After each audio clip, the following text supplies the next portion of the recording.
ইয়া আল্লাহ তুমি তাকে পুরোপুরি সুস্থতা দান করো। ইয়া আল্লাহ তার জিন্দেগীর সব গুনাহ তুমি maaf করে দাও। রব্বিরহামহুমা কামা রাব্বায়ানি সগীরা। হায়াত বাড়ায়া দাও। আগামী নির্বাচনে অংশগ্রহণ করার তৌফিক দান করো। আগামী নির্বাচনে বিজয় হওয়ার তৌফিক দান করো।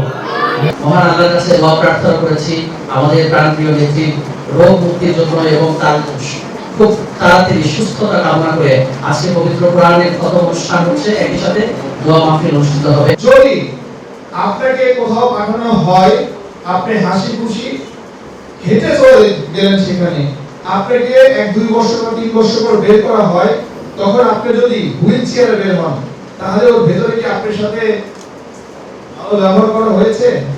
সুচিকিৎসা দেওয়া হয়েছে?